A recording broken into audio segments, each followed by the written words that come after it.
So my name is Janet Buchhorst, and I'm an assistant professor here at the Conrad School of Entrepreneurship and Business at the University of Waterloo. Welcome to our Conrad Connect event for this term. Today we have Cassie Myers with us, and we're going to do a Q&A for the next half hour or so. So Cassie, I'd like to start off with asking you to tell us a little bit about how you started your venture, what inspired you, and did you always want to be an entrepreneur, or did you kind of happen to land into this path? Yeah. Thanks for having me. Excited to be here and engage in conversation. A little bit of background. So I did my undergrad at University of Waterloo. I was in peace and conflict studies and business with an economics minor.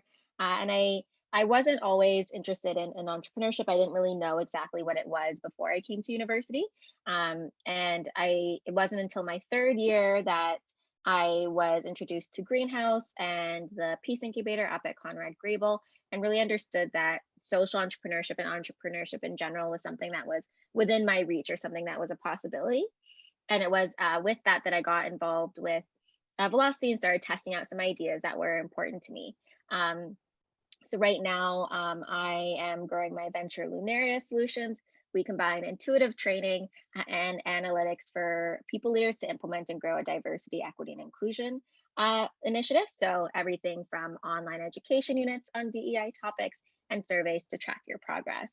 And I kind of came across this idea and this solution largely for my own personal experiences, but also because at the time in my undergrad, I was working on an idea where we would make evaluations for nonprofits working in gender justice. So we worked with a few YWCAs and things like that. And what I found was a lot of the evaluations were converging around a general theme of diversity, equity, and inclusion. And so I dove into a little bit deeper and found that there are a lot of great solutions. A lot of people have been doing this work for a long time.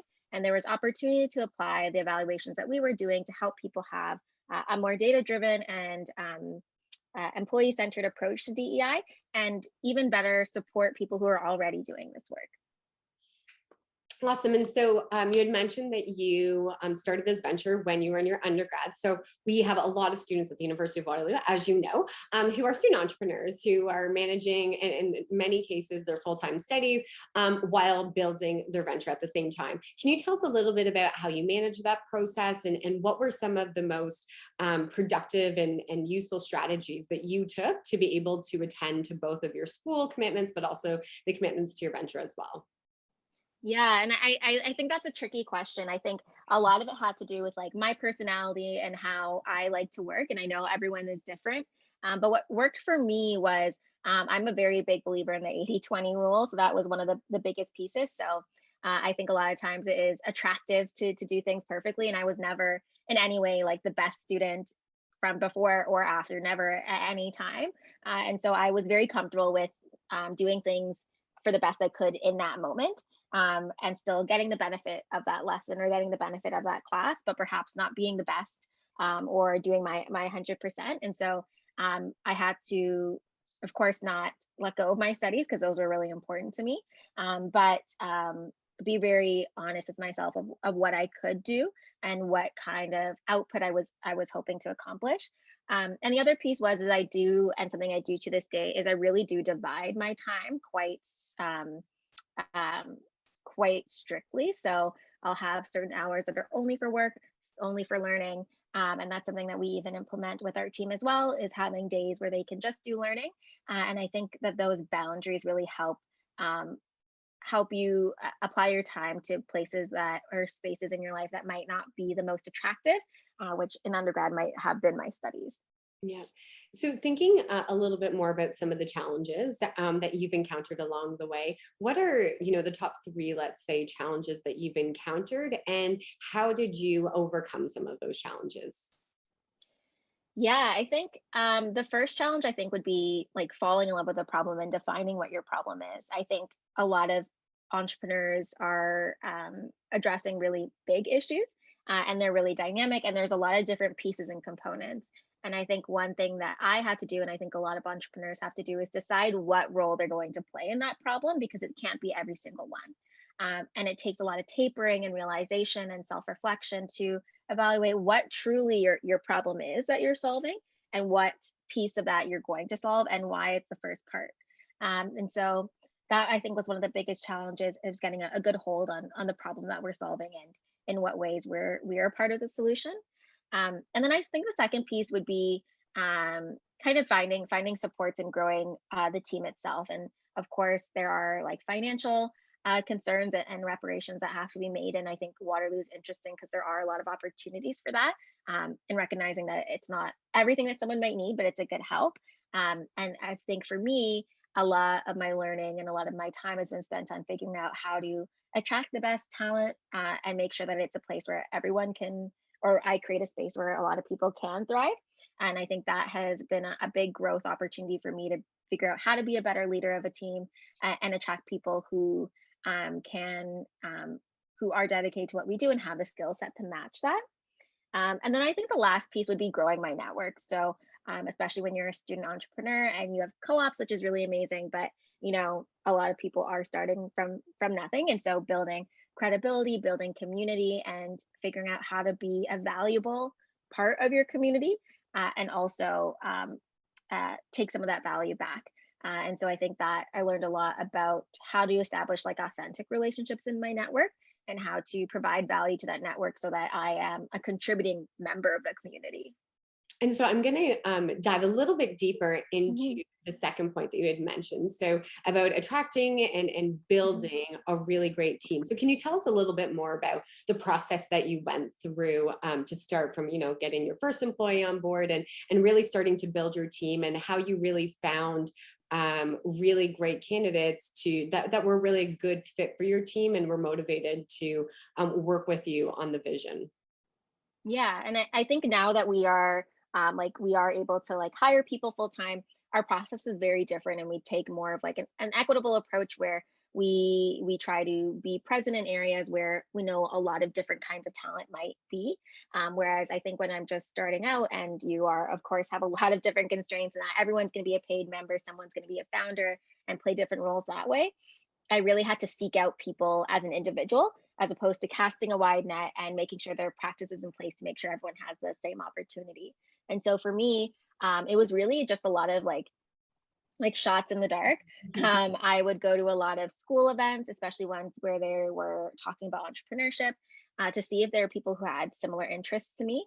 I went to a lot of community events to engage with people outside of the university and see, what organizations were doing this work, how I could even volunteer to increase my own experience and also give back to the community who's doing the work that I want to be a part of. And so for me, it was identifying people who had an interest in the topics I was addressing and the capacity or interest to get involved in some way.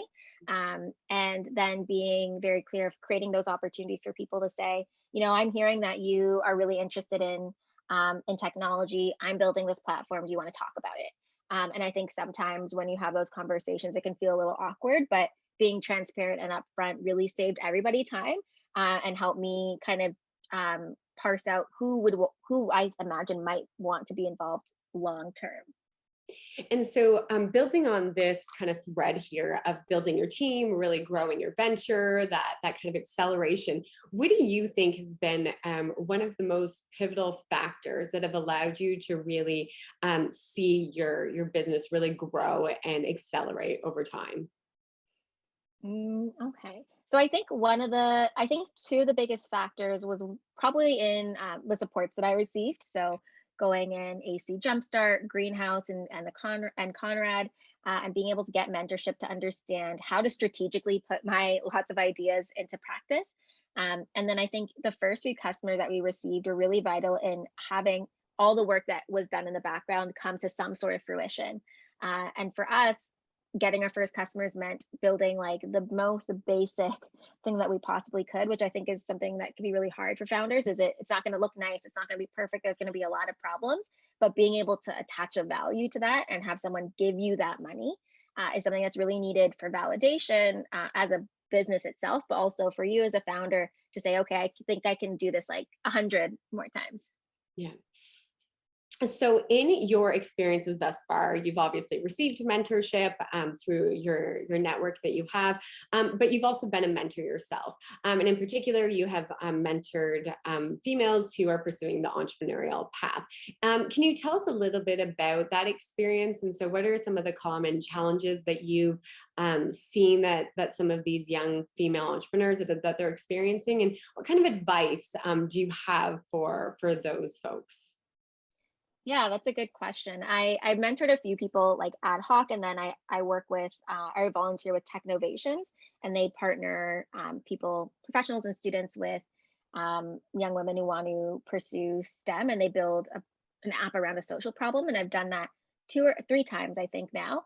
And I think the biggest piece, and I hate to sound like a broken record, but is identifying the problem and parsing down the solution. And it's a different context because most of the folks are under 18, but they are addressing really big problems, and there's a lot of pieces to it. And I think being able to accept and understand what part of that problem you're going to solve is really, really difficult and takes a long time and a lot of conversations and network building. And so I learned kind of how to learn about a problem from the person who's actually immersed in it. And I think it can be easy to say, well, I've done this already, so it's obviously going to be this part and that expectation, but being able to learn from them and say, okay, I think I understand the problem a little bit better. What do you think might be the best place? And then the second piece is parsing down the solution. So it's really fun to build tech, especially if you're a technical founder, being able to say, I know from my conversations, XYZ feature is what I need to be able to get money for this. And I'm going to accept the fact that all those other things that I might think are important, but other people who are paying me money do not, is a really difficult conversation. I think a difficult thing to do, but it can be the difference between a great idea and a great product or a business. And so I want to kind of pull a thread here if I can. You can tell me whether this thread is accurate or not, but I think you raise obviously a really important points here. And so I'm wondering, and I'm thinking about some of the undergrad students we have, and I'm thinking that I can see some of them very much so becoming almost overwhelmed with the problem and being really excited about it, but having a harder time kind of doing that narrowing down, as you mentioned. Is one piece of advice is to encourage students to really think about building their network in a sense of kind of having a team of people who can be very honest and transparent, but also being open and critical and constructive with their ideas. Is that one of the kind of first steps that you would encourage some of the entrepreneurs who are just starting out to do in order to tackle some of these challenges that you commonly see? Yeah, I think outside perspectives are always great. And I think, especially if you are a founder and you're organizing a team, there's obviously some kind of power dynamic. And if you're surrounding yourself with people who are going to say yes to you, then you're surrounding yourself with the wrong team. And I think a big piece of it is creating a space where people can provide feedback and constructive feedback. And I think that's one thing that I've always learned about growing the team, and I think we do really well, is getting people with different perspectives and experiences so that we can hold each other accountable and have those difficult conversations to then get better. And like one way I always frame it is that you aren't trying to prove yourself right, you're trying to prove yourself wrong. And so if you are getting yes, yes, yes all the time, and maybe it could be that you have a lot of great ideas, but especially in the beginning stages, it's better to be aware of the risks and the gaps that you have, and maybe you still go forward, um, than to feel really good about people saying that you are doing things really well. And so let's build off on that. And thinking about your experiences and your expertise in D&I, there are a lot of startup entrepreneurs that are going to be listening to this. And what kind of piece of advice would you give to them as they start to think about building their team to make sure that there's that diversity in the team, that it's an inclusive environment, but that there's equity as well? What piece of advice would you give to some of these startup entrepreneurs who probably, in a lot of cases, don't have that expertise, but do want to make sure that they're following some of the best practices in this space? Yeah, I think it's really difficult, especially at early stages, because there's just like you don't have a lot of access, and there are some small, I think, practices you can take to make sure or to help you build a team with unique perspectives. And I think one thing is, I think a lot of great founding teams have been built from friendships. But sometimes immersing yourself in like a different kind of situation or a different kind of group might enable you to build relationships with people who are kind of outside your immediate network or your area of comfort. So, for example, when I first started, I imagine myself or view myself to be more in the humanities, the equity space, and I would go to, I don't even know what it's called, but when the engineers present their term projects, so they present their term projects, I would go Yeah. there and talk to people, and that was out of my element. I had no technical background. I would go to, at the time, Canada Learning Code, which was previously Ladies Learning Code, and I would take classes and be with more technical people. And so I actively sought out spaces and networks where I had absolutely no experience, and I knew that people might, I assumed or hypothesized that people might think differently than me. And I think it can get a little bit uncomfortable and it doesn't feel great, but it really helps you understand and be better suited to say, okay, I'm hiring this person not because they feel safe and they remind me of myself, but because I know that I can't do this. And I think that's a really great approach to take is I don't, I'm not a friend with this person and we can be friendly, but I know that they can challenge me in this unique way so that I can do this better. That's awesome. Thank you so much for sharing that. I think that's excellent advice and will definitely be taken to heart by a lot of the folks who are going to be listening to this.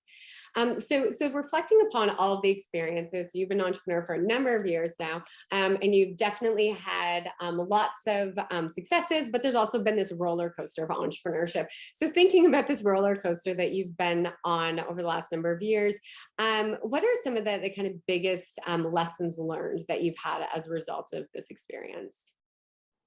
That's a good one. I think I think entrepreneurship, and especially entrepreneurship today, you have to really have a strong, I think, sense of self and like self-reflection and regulation practices.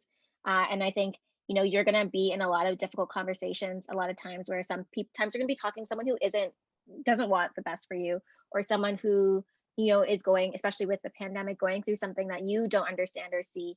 And I think as an entrepreneur, you really have to realize, and of course, they're not to to pressure anybody, but that the standard that you are required to set for your team, and you can still be a human, but you also still need to, I think, do the kind of work that needs to be done so that you can kind of decipher what situations are which. If someone's just going through a bad time and they need your support, if someone perhaps doesn't want what's best for you and maybe you should get some different advice, or if someone is really trying to help and it just sounds a little bit hard to hear. And I think being able to really critically take time and reflect on your conversations to see, okay, which bucket do I think that this falls into? And how does my action inform that next? And I think a lot of those practices take a moment to take a step back and perhaps um, view yourself in a difficult way where you're admitting that you don't have all the answers. And I think that practice and honing in on that ability is something that has really helped me ensure that my relationships grow and I'm able to accept feedback in a really positive way and also create a space where people feel like they can have hard conversations with me. So I think that would be probably the biggest thing. Awesome. Thank you. I think that's very insightful, and I think it will further prompt a lot of reflection among those who are going to be watching this. That really wraps up the gist of the questions we wanted to go through today. But I also wanted to end on an open-ended question. Is there anything else that you would like to share that you think would be helpful for anybody who's listening to this chat today? I think the one thing would be open to partnerships and collaboration. I think sometimes, especially maybe when you're just learning about entrepreneurship, you can think, okay, well, I have to be the only one. I have to be the best of everything. I have to do it all. And I think something that we've learned in business, and we're really happy that we get to do at Lunaria, is work alongside consultants who do DEI work and organizations who do DEI work more in person or service based, and being able to position your product in a way that's complementary to what's already out there, and maybe not necessarily eliminating it, is also a good way to do business. And I think it creates a lot of open doors where you can have different avenues where your product's being sold or being seen. And I think being able to evaluate the landscape and understand how you might complement things and also innovate on things that might be gone in the future. But being able to, I think, really reflect on how you can be an add to certain situations is something I would encourage people to consider. That's excellent. I think that we don't actually hear enough of that type of advice given out there, and I think that that can also help to make the problem kind of zeroing in process a little bit more manageable with that piece of advice. So thank you so much for taking the time to chat with me today. I've really enjoyed this conversation. I always enjoy speaking with you, and I know that you've definitely given so much insightful comments and advice and things for others to really reflect upon to help themselves moving forward. So my sincere thanks to you. I know that you're incredibly busy, so my sincere thanks to you for taking the time to support Conrad and support everybody at the University of Waterloo. We really immensely do appreciate it. And thank you so much for your time today. Thank you so much for having me. I hope it's helpful to the people watching, and happy to chat. It's always a pleasure. Perfect. Thank you.